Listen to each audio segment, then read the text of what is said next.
G'day and welcome That's to right. Season 3 of SPCs Unleashed. Probably soon to have a slightly new name, but more on that in a few weeks. When we wrapped up the last season, we said we're going to do a few episodes delving into AI and the impact of AI on the way we work. And there's no better place to start than with what AI does to user stories. And I'm going to save my opening story because I've got a beautiful one that I think back a few months to my first encounter with somebody talking about AI and user stories. But let me run to the guys first. So, Ali, if I think back to an episode we did on user stories last season, you went, I don't really like them. They're not good for hardware. What are your feelings about AI and user stories? What's your special passion? First of all, the thing that excites me now is the ability or the chance that I get to just shut up and listen, because I know that all three of you've been busy with anything AI a lot. So I'm very curious on what all you all have to say. As you mentioned, somehow user stories are very tough for hardware teams, and that's just the teams that I work with these days. So these user stories tend to become tasks, which is not a good practice for user stories. However, what we're trying to do is we're trying to get feedback quicker, and doing that with AI, getting feedback quicker somehow, is pretty exciting. So this episode, I hope I can just zip it and listen to what you all have to say. Niko, how about you, mate?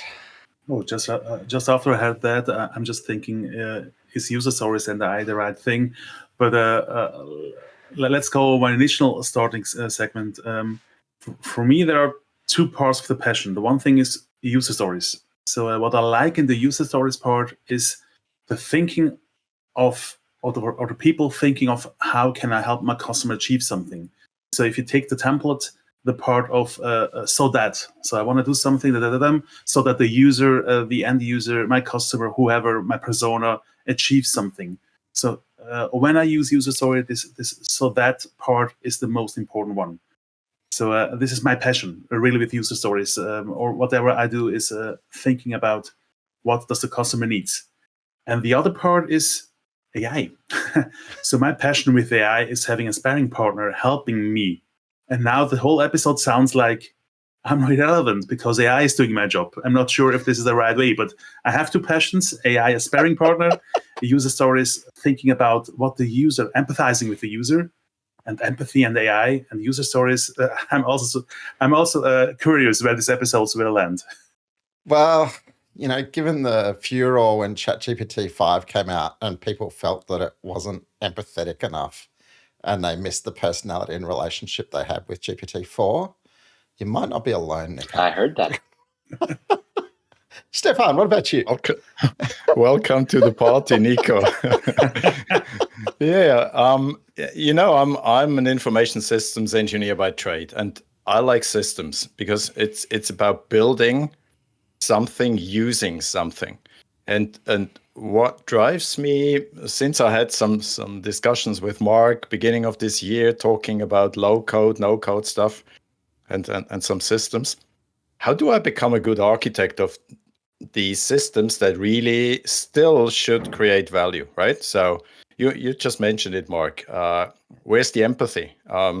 If you talk to people at the moment, they talk about the perfect prompt. What's the perfect prompt? But then it disappears somewhere. You get a result, and where's the transparency? What's the evolution? What's the development process? So for me, that sounds like organizations will change either by understanding how an organization works, what's the brain, and what is now tickling the brain. And that's how I perceive AI. And now coming to user stories, the question will be, do we still need user stories because something is changing? And looking to Ali, I held a Safe for Hardware course with teams, and we struggled with user stories and features. And we are now testing the waters with AI, and guess what? there's light at the end of the tunnel. That's my passion. All right, so let's get stuck in.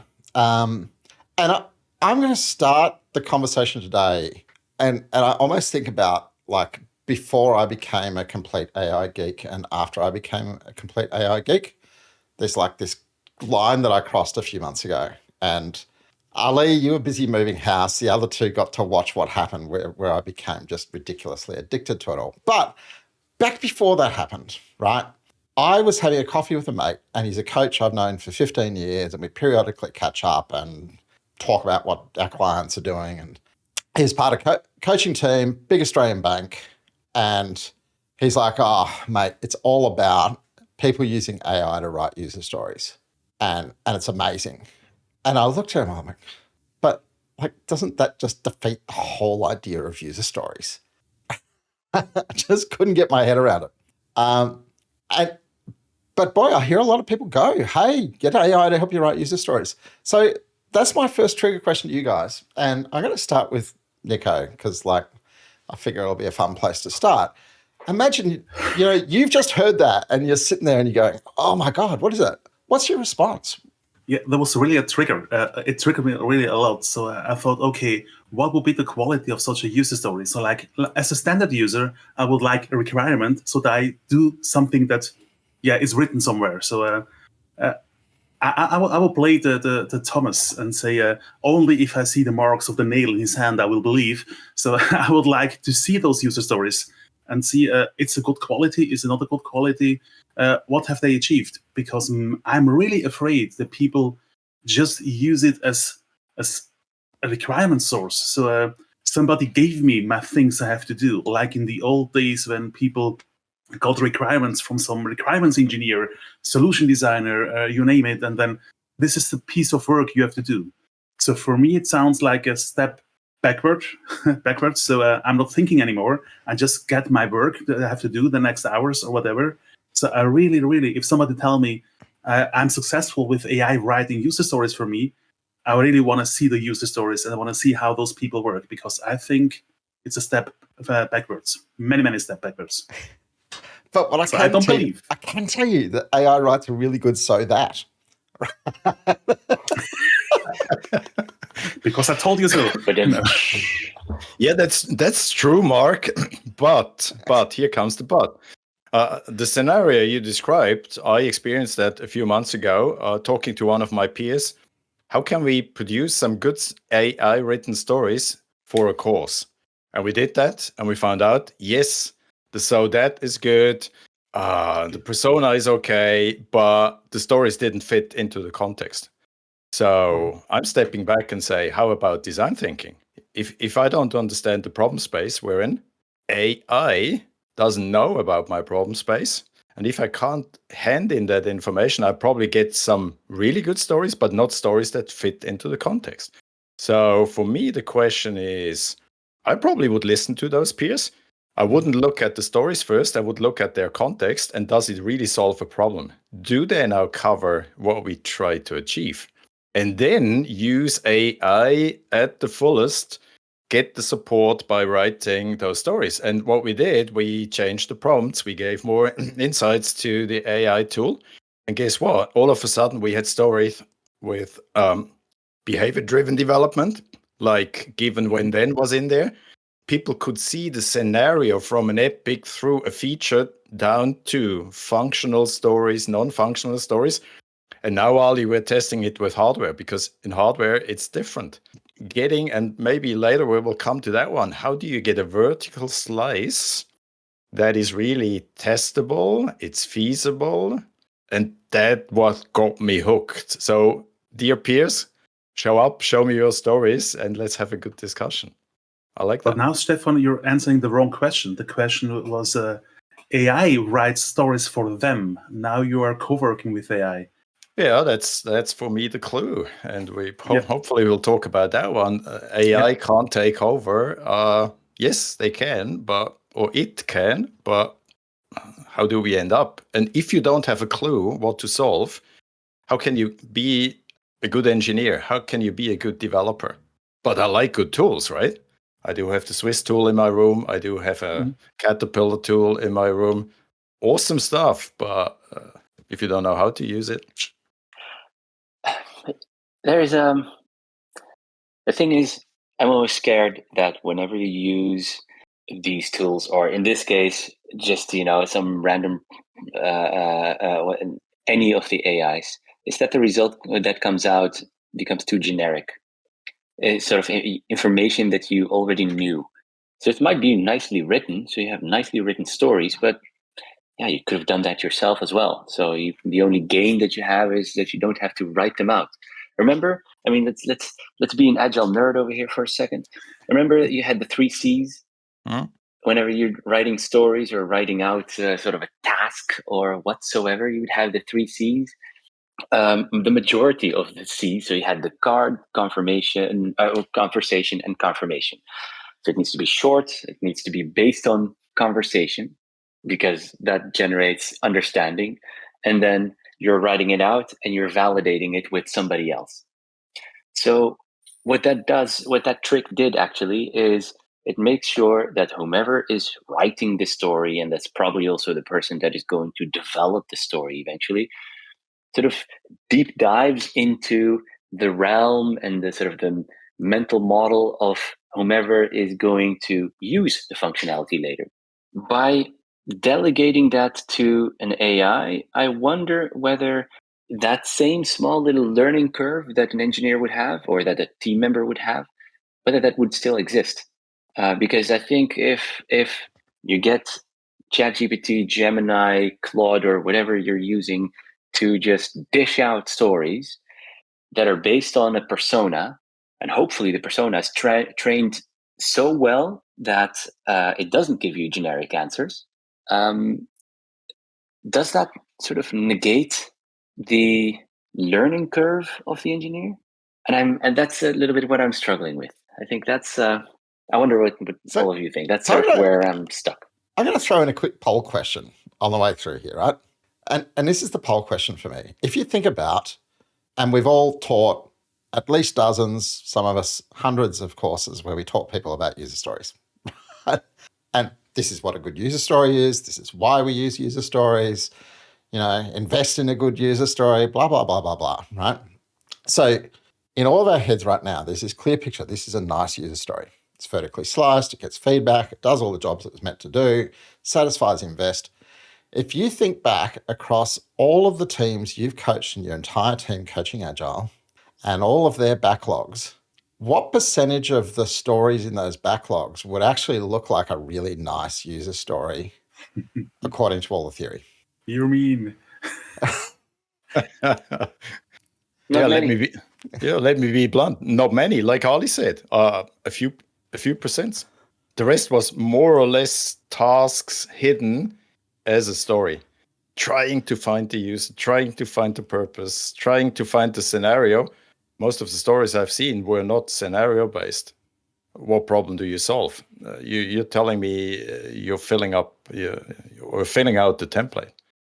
So similar. Stories like as a standard persona, like I said before, you have to be, because it's needed, because the architect wants, because it's basic work. So I've seen a lot of crappy stories. Not really. People don't really understand what's the value of the story. It's work we have to do. So I think it's a small percentage. You're right. But on the other hand, I think that I will not accept this. I think we should have better stories. And my fear is that with AI, we are just laying down the foundation to crappy stories, more of them. And the AI shouldn't be there to make the word much more crappier. It should make it better. So not killing Sarah Connor, just making the world better. Sarah Connor. Now, I've got to tell you, folks, I didn't know the jiggle when I put the ad out for this show, but the jiggle is not about Sarah Connor or Terminator.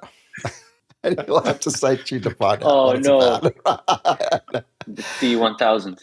Okay, now, let's shift a little bit, right? And I think there's a really interesting thing to go. There's a lot of techniques that Agile has promoted and we've promoted over the years that people have struggled with. And they were all really well-founded ideas. And every now and again, you got to work with a team that used them, and that was amazing. But there's a truth that says most of the teams for most of their work in the world who are doing something that they call agile, we just talked about what their user stories look like. Now, let's shift lenses a little bit. One of the moments where I started to have my whole mindset really, really challenged was I was coaching a couple of product managers who were using Replit and V0. And we had a catch up and they said, hey, let's show you what we've been doing in Replit and V0. And I was like, oh my goodness. Wow. So I'm curious for you guys, when you think about, tools like Replit, Lovable, V0, ChatGPT 5 now, right? What kind of impact do you think those tools are going to have on the user story mindset? And have you seen it play out? Okay, let me start. For me, before answering the question, there's a pitfall, right? Again, using a tool before you know what you want to do in which context. And what we see in this age of AI is there's a real huge shift. There's this picture of you do have someone who brings in the purpose as a content authority, and there's the design authority, but the design authority now is not a team of humans, maybe one or two developers and a lot of agents. So the question will be from ideas, and we all have heard about vibe coding, right? It's not a new way of coding. It's you start with a vibe and you don't start with a user story. So there's the first question. Do we need user stories or do we just need ideas, vibes, initial thoughts? And that's what those tools do in an excellent form, right? They pick it up and they help you do accelerated prototyping. They help you do the development, as I perceived it, in a more creative, collaborative way, but not only between humans, but humans and agents. So the question will be for me, and that's a huge shift that I probably sense or might smell, is the 3 Cs for me are still good, right? But how do we augment that with those tools now? And those tools take over, leading you into a more faster prototyping, collaboration, communication. All that stuff is in there, but you're pretty much faster. And probably we might talk about that later on. It allows you smaller vertical slices. That what surprised me. And that's a huge advantage. But again, it's a tool. It's humans interacting and using a tool, which is the challenge for me. Well, isn't it the case that with any form of agile, due to the short iterations, due to forcing business people and developers to work together daily throughout the project, due to writing user stories and therefore using those 3 Cs, due to having system demos, forcing yourself to show results rather than an Excel sheet that says, oh yes, we're on good progress. Isn't agile all about slapping you in the face with reality and trying to do that as early as possible? Because that slap, postponing that slap of reality into the future just makes that slap even more painful. So what I think is very exciting with tools like Replit and Lovable, and there are many, many more, is that the feedback moment is extremely quick. You can create an environment where you can get feedback close to instantly, because you have an idea or somebody else has an idea, you're typing a prompt, there is a visual clickable tool even, or a visual, if you can see the functionality, you might be able to click through it. You're getting feedback.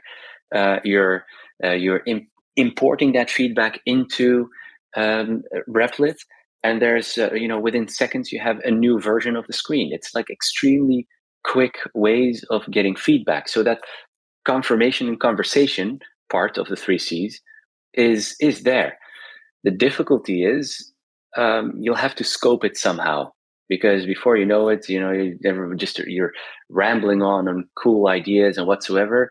And well, most of as far as I've seen, and that is very little, the code that is being produced by AI is not that fantastic. It's typically quite the spaghetti code. If Linus Torvalds would sort of get a mild heart attack whenever he would see the code that is produced by AI. But so therefore, there's also actual work that needs to be done right after. Whenever you have the idea and it's confirmed and it's the right functionality and it's the right look and feel and it's helping out, then you still have to build it. So I think what these tools do is it provides that early slap in the face, which is good. It allows you to understand, all right, so this is what you guys want, fine, then I can start building it. It doesn't necessarily replace user stories, but it does, it's another way of getting feedback, I think. It helps you to get slapped in the face. I agree with you, Ali, but let me pick up the question that Mark threw in, and you said still using we still need user stories. We said most of the user stories we've seen were not accurate enough, not precise enough. And one big advantage I can see with those tools is you have to be very specific. To gain one of these little vertical slices going through all the layers from front end, back end, to deploying that stuff immediately means you have to be very precise. And it's a nice forcing function that I appreciate using such tools. You can't come up with, let's build a personal assistant app for users. Because you have to specify what's the persona, and you can't come up with a persona like, over 70s, older male from the UK, because, hey, there's King Charles, has a different purpose than the late Ozzy Osbourne, right? Both fit into the persona, but now you have to be really specific, and that's what I played around with some people, and they said, that opens up a new whole range of how we design a product, a solution.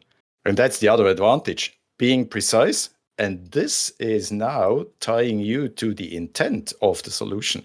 Then you have to talk about, is that something that we should do now? Is it something from the roadmap? Should we pull it forward?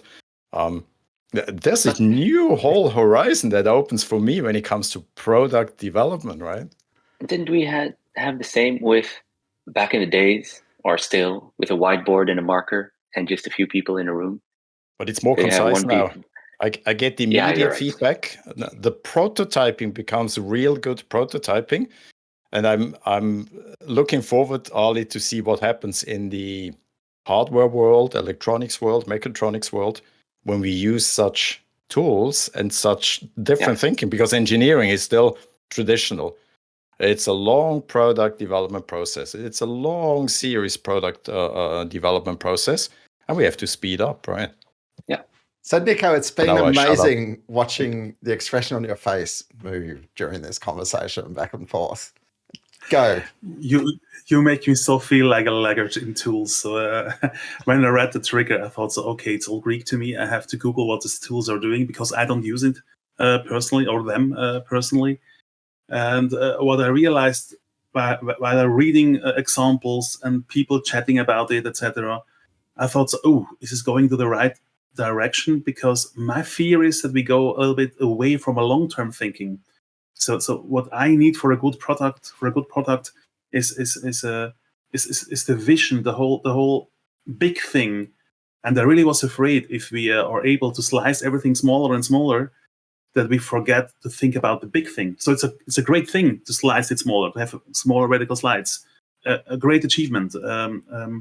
But my fear is if we stop thinking, that we just stay in a narrow mindset, and that was what I get out of research. So I really had a lot of research to do, because I really felt like a laggard in this question, and that is really my the thing I'm afraid of.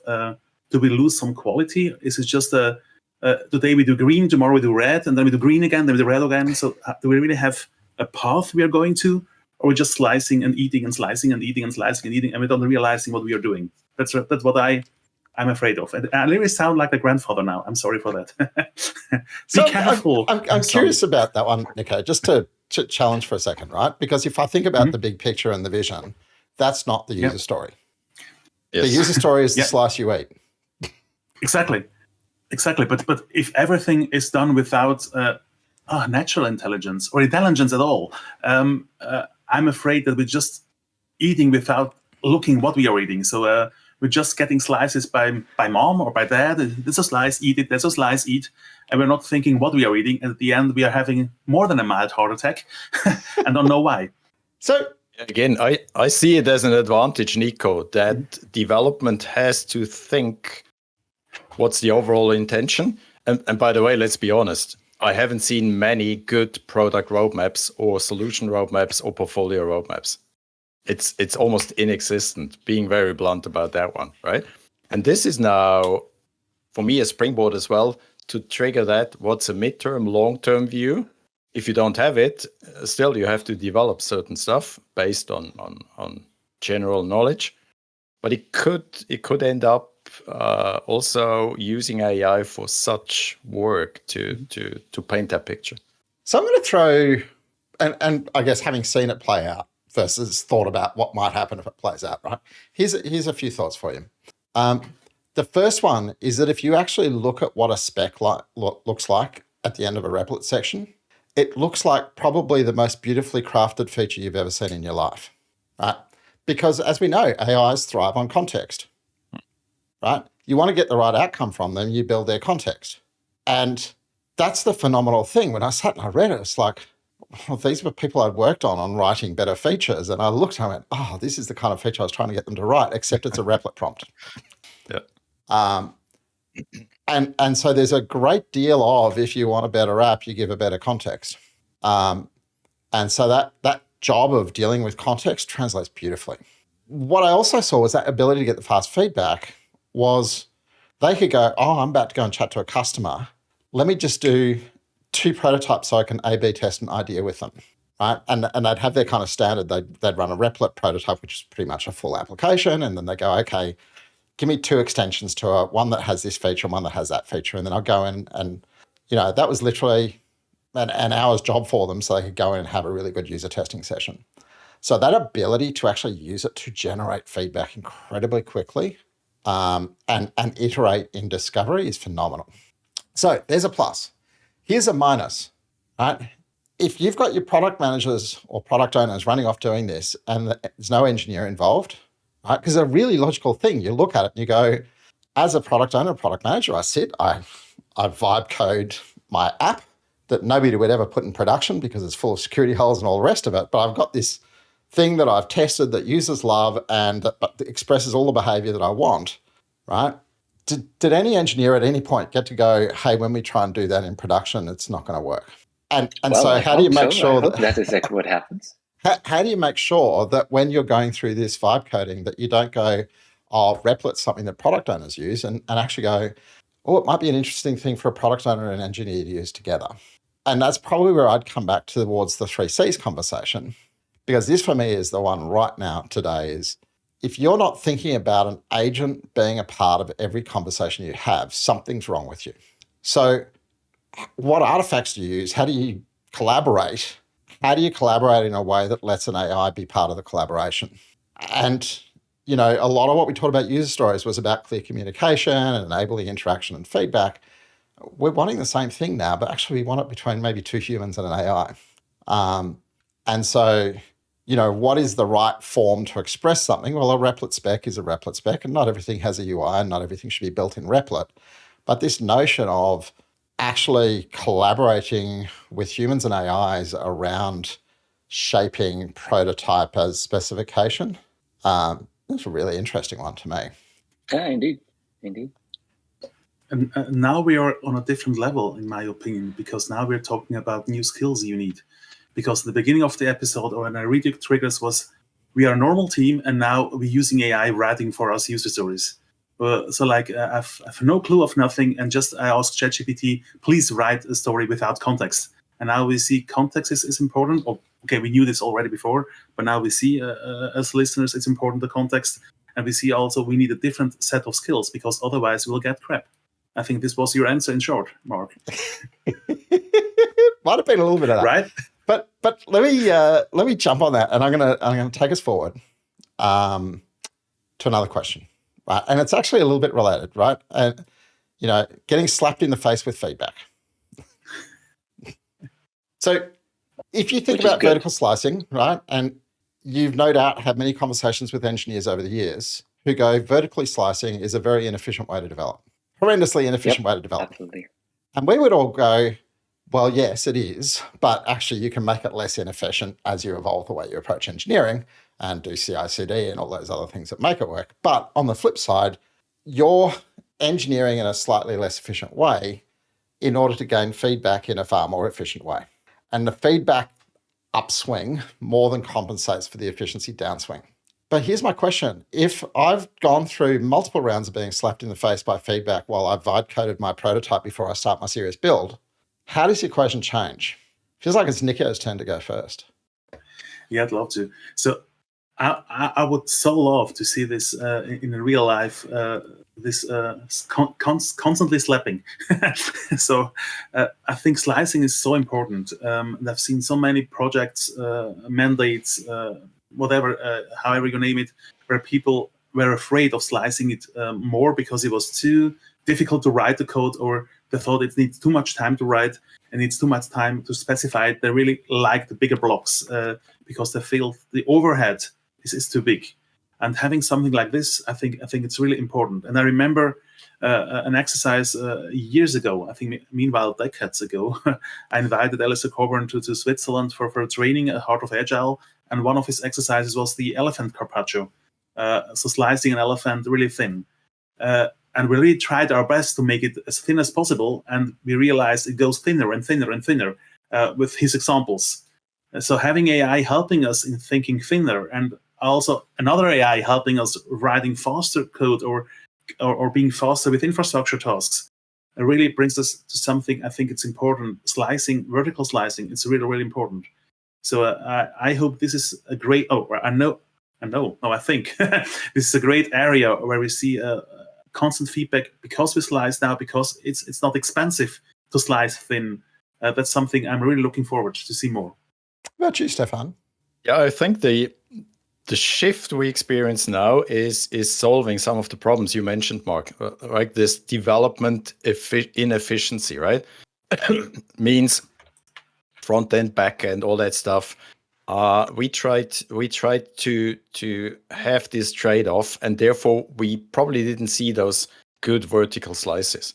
And now, if you go really the extreme way, that it's not a bunch of developers, it's now supported by agents, and they are layer effective, perspective effective. They can point to some stuff that you probably didn't see, that you probably pushed away because you wanted to be effective as a developer in your domain. This collapses for me, supported by AI, supported by tools.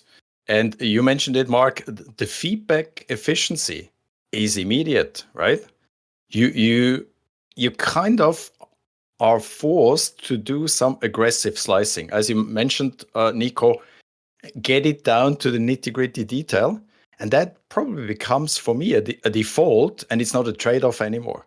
You can play around with slicing down as aggressive as you want to find out what's in it.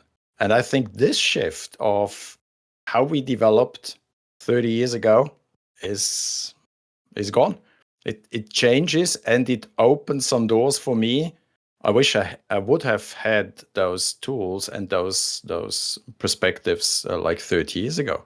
That is huge. So for me, it's not a trade-off. It's an option. It's an opportunity. But again, I hear you. Okay, what are the disadvantages? Do we become detached from each other? Do we lose the 3 C's by having a conversation, a real good conversation based on those tools?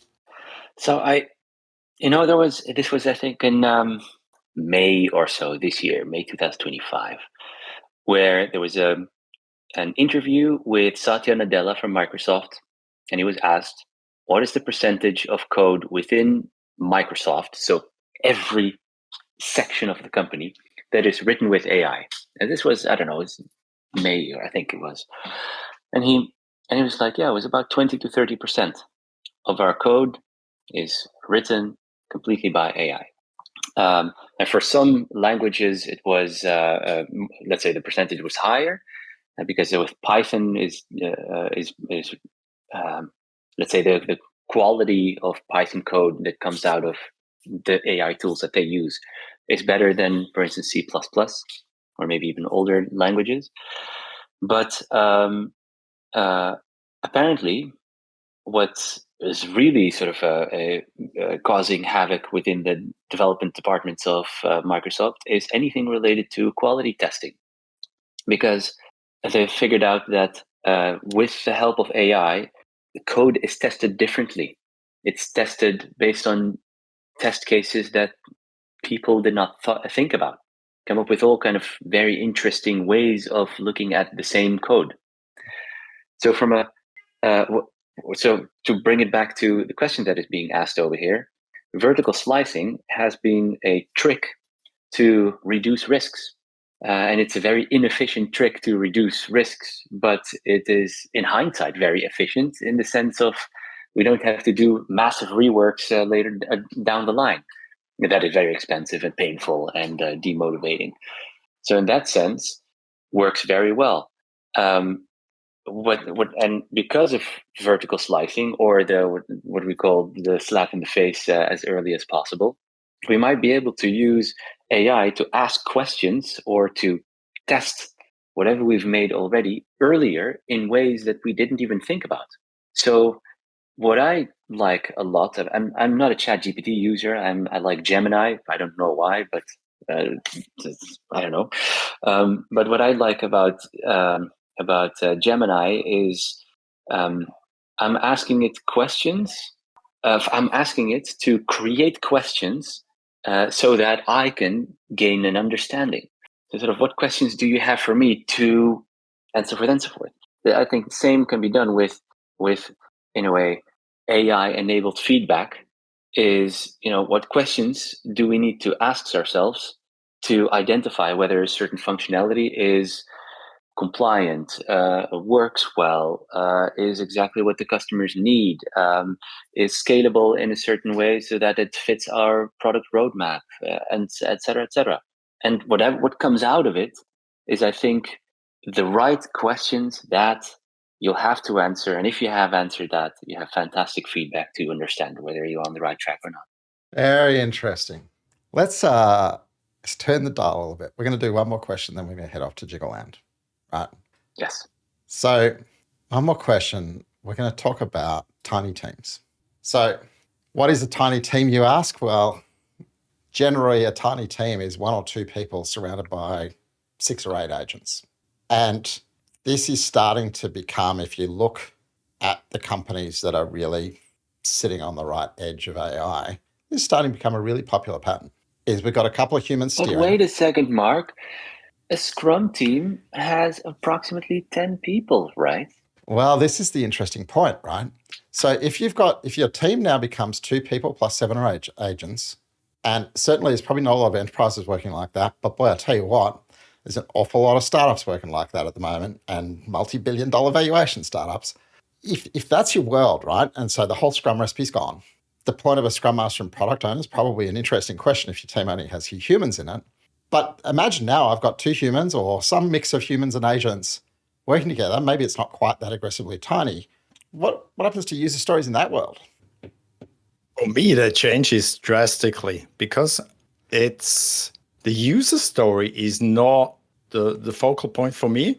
It's, does this tiny team have a source of truth that triggers their work? And does it serve, I would call it an executable brief?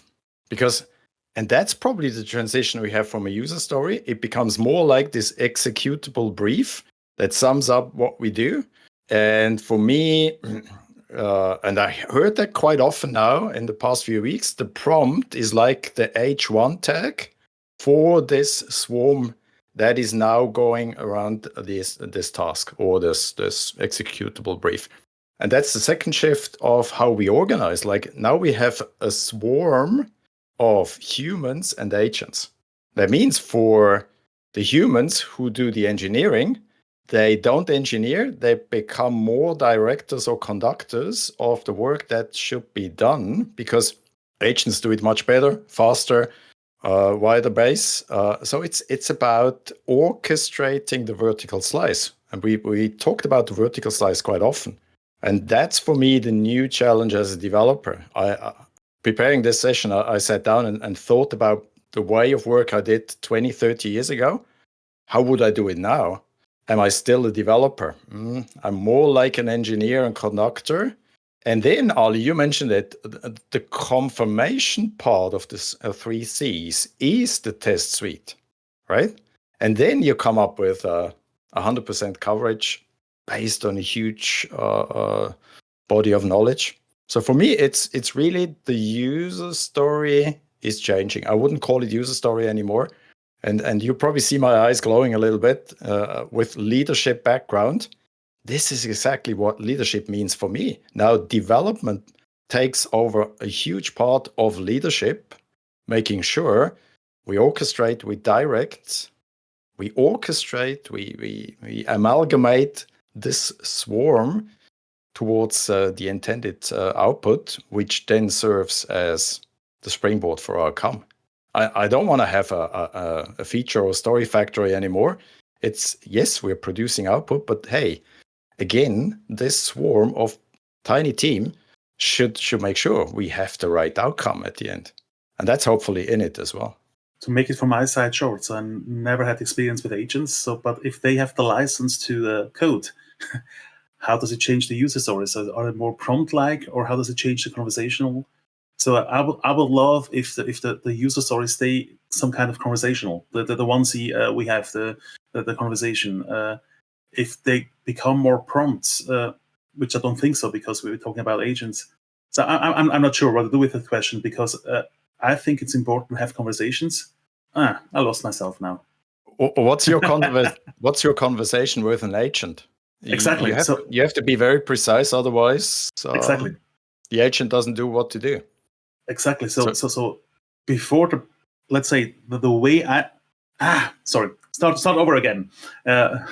In my world, when developers are programming, there's a lot of conversation while programming with the PO, with people knowing the customer better, or with the customer, etc.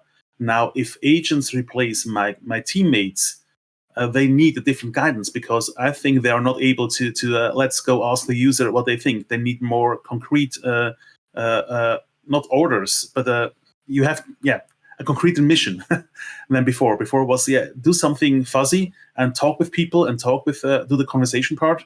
And now that was for me the story. The story was for me always a promise for a conversation. And now with agents, it's not a promise of a conversation. It's more like, this is your mission. Do it, please. You're an agent now. Go and kill people. No, go and write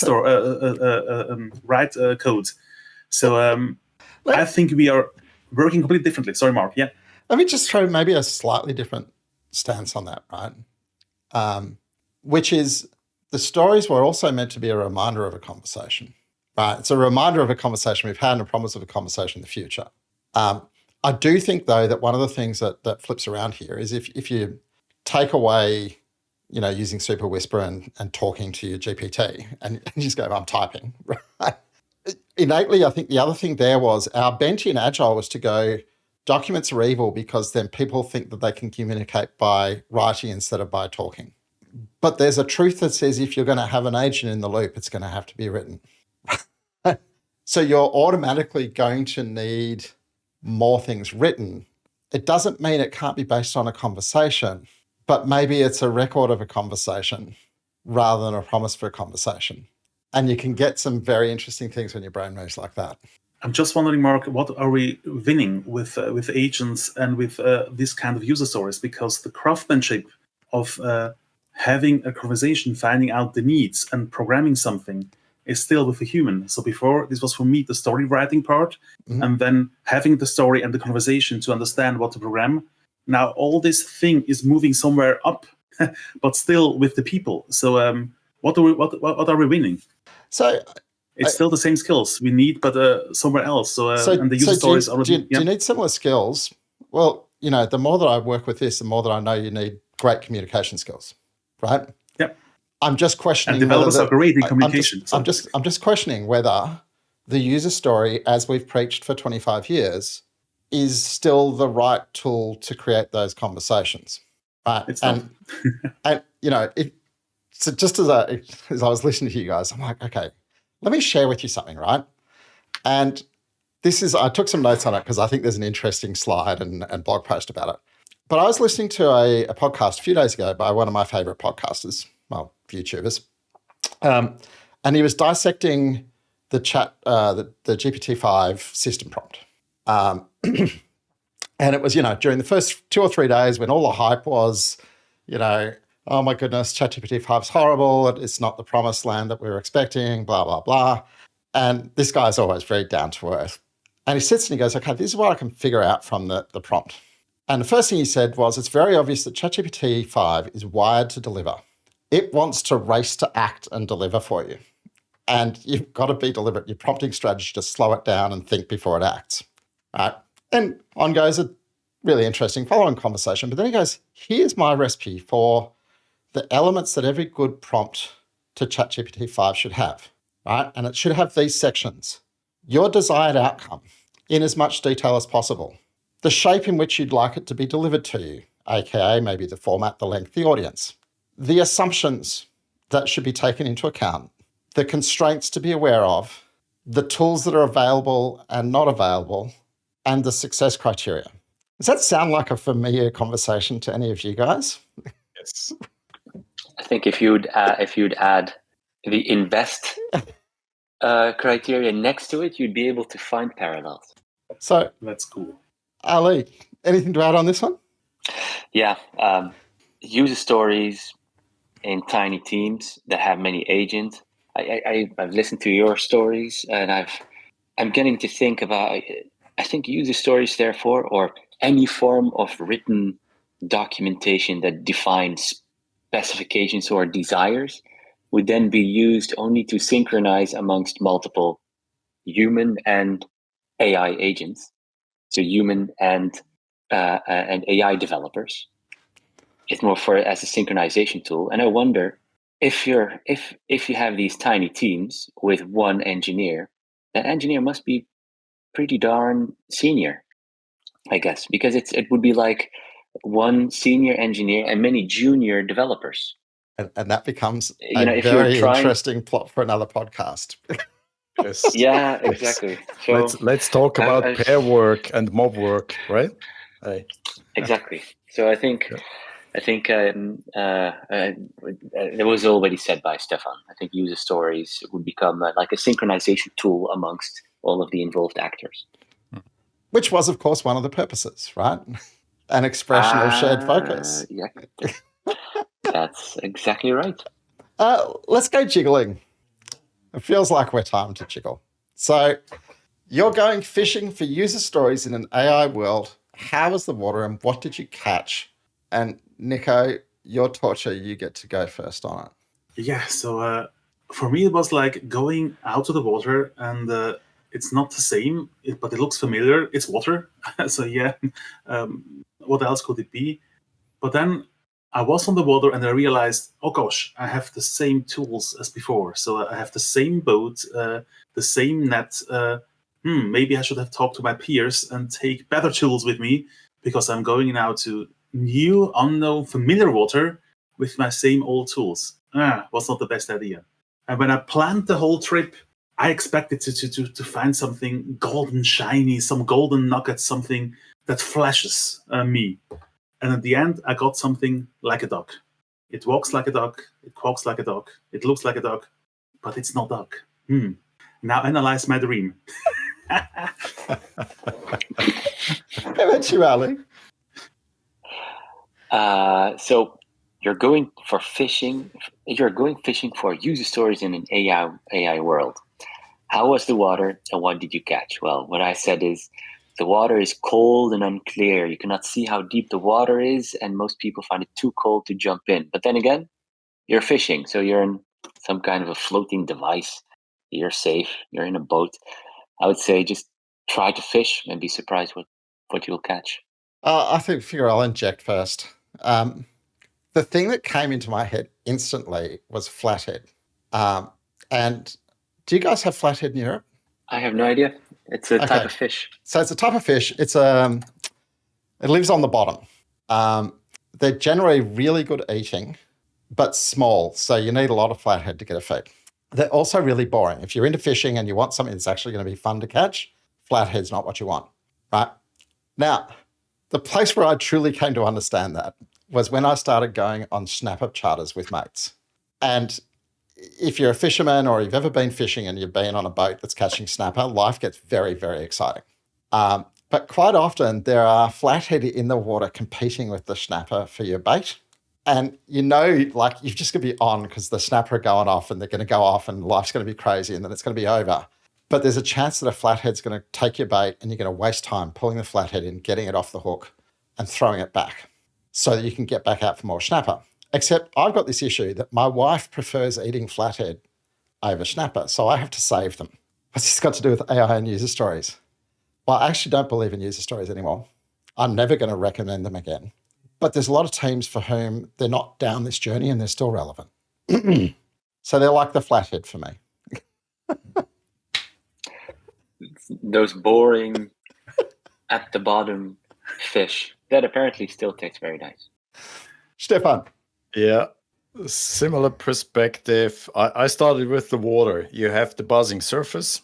You see what's going on, lots of fish.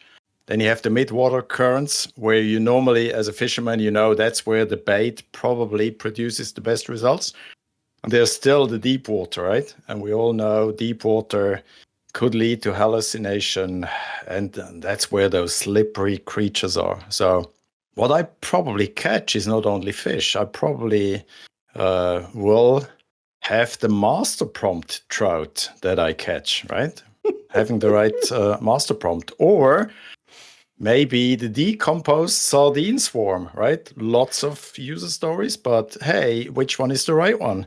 And let's not forget, we're all humans. The human in the loop remora. The remora sucks to certain other types of fish, right? Or to a tortoise or whatever. But what I probably missed is, and what got away, is this shadowy fish called true innovation. What I miss quite often is we're looking back. AI is based on what has been produced in the past. What about true innovation? That's what I'm looking for. Interesting. That was an awful lot of metaphors packed into a short story. But I have to say the one I loved most was the rotting sardines because you made me think of most people's Jira backlogs. Yeah, you're right. Alrighty. Very tiny, neglected stories. Let's tackle one more question properly before we start into wrap mode. What are the risks for completely switching to an AI for feedback gathering? And I'm going to go first because I looked at that question and I went, to be honest, the risk is thinking that you can do it. So much of what I see about AI is it expedites the stuff that allows us to spend the time going and getting feedback, and it expedites producing things like prototypes that enable us to get feedback. But it can be pretty useful for feedback along the way as well. All right, that's my response. Stephan, you're racing to say I've got thoughts. Yeah, again, do we have clean and trained data? Otherwise, garbage in and you get a hallucination out, right? That's one of the risks I see. Again, global optimization versus local optimization. The old problems we have, right? Are we making systems, solutions more efficient, or are we bringing in real innovation? And that's where I'm with Ali. Does AI really help for innovation? Do we see the potential in there? And what you hear quite often is this dehumanization problem, right? You have one developer, you have 5-6 agents in the tiny team, and I asked AI, and AI says, use me for scale, but use humans for depth. And that's probably the trade-off we should find to mitigate those risks. Niko. I just thinking about blind spots. So we heard context matters. So you give the context, and I think if you're not skilled with asking AI, going out of your context or out of your box, you stay with your own soup. So you stay, is it called inbreed in English? I don't know. You just stay within your own environment. And I think feedback is always something that's coming from the outside. So if you train your AI wrong, or you just make it too much your friend, it just gets blinder itself. So the blind spot is a problem. So don't forget to just give them a different role and say, now you're somebody else, or you're the crazy mom that wants to buy my product. Give me now a feedback. And I think I see a risk of blind spots. So heading to the wrap, what do we do now? What do we say to people when we're talking about user stories? And I give you my version to start with. My version is, I decided probably nearly 3 months ago now, I had a moment and I went, user stories are obsolete. We've still got the problem they were meant to solve. I think there are different ways of solving it. And it was a shame, because I have so many beautiful training and facilitation exercises that I've built over the years to help people do better stories. BDD is most definitely not gone, but I think the classic user story and the reason for its existence is dead.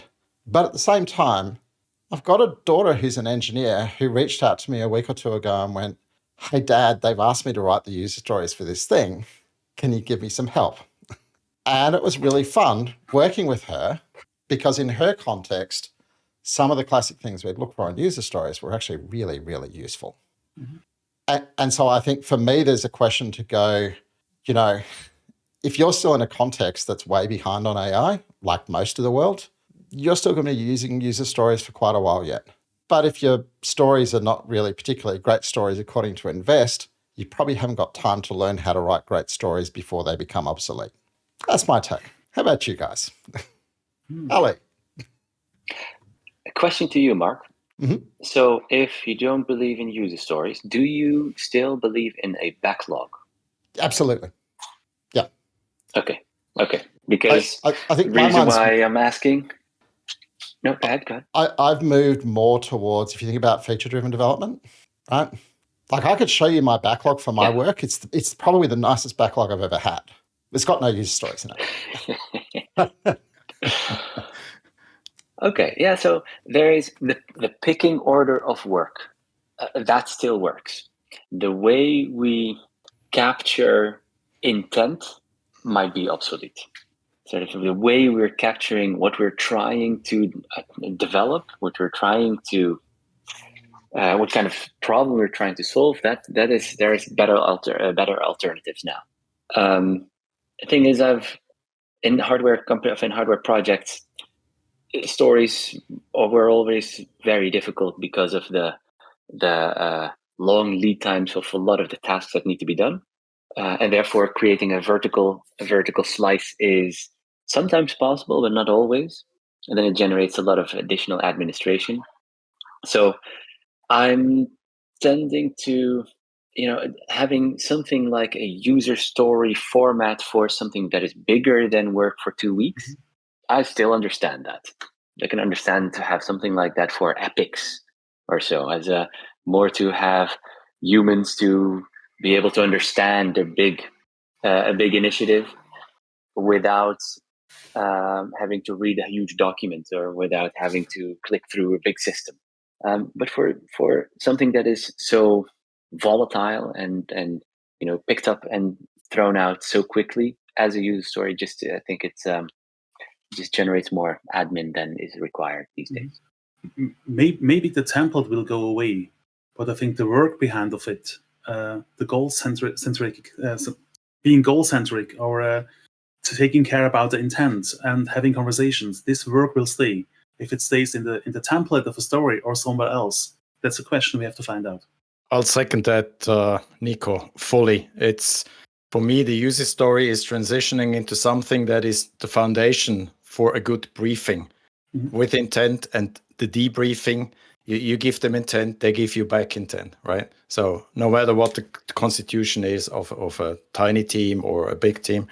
So for me, it's going more from a suggestion to being more precise, also with the advantage having traceability all the time. Then something we probably didn't talk about, but could be something for a further episode is, for me, the user story becomes the root node for a dependency graph. Meaning there's vibes, options. How do you bring that in? A story is always complete. It's centered around something, but you don't show the mastermind behind it. You don't show the dependencies behind it. And dependencies, we probably could listen to Mark for 1 hour, is dependency graphs are really valuable. Again, ACs, nothing new. Are the test suite, behavior-driven development, test-driven development. And for me, let's not forget, and you all mentioned that, it's a twofold conversation. Human to humans, but also, Ali, you mentioned that, that's the new skill set for an engineer, a developer. You talk to AI. The more precise, the better the sender-receiver paradoxon does work. So, on that note, final parting words, just one key takeaway. Stephan, you've got this talking stick, you might as well keep it. What's your parting thought? As I said, user stories evolves from a reminder for human conversation into something more precise, machine executable. It's like a contract. And it also should align AI execution with essential, and I repeat, essential human vision and empathy. Who wants to follow that one? I'll continue. I'd say any ways of being smacked in the face quicker is good. So what does that mean? If AI can help you with that, get feedback quicker. I think that's what we've always been trying to achieve with Agile, in any form of Agile. So I think this is very exciting, an exciting time that we are in at the moment. So my ask would be, don't become again the receiver of requirements. So stay attached to your customers' problems. So if it was for me, user stories came about because we wanted to enable a different way of communicating about what we're trying to achieve. These days, we've just got AIs in the conversation as well. So what's the thing that enables the better conversation that includes agents and humans? You still got the same need, just probably a different solution to it.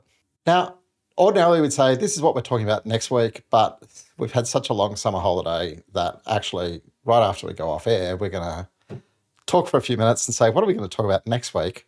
But I can guarantee it will be something to do with how AI is disrupting traditional agile thinking. See you next week.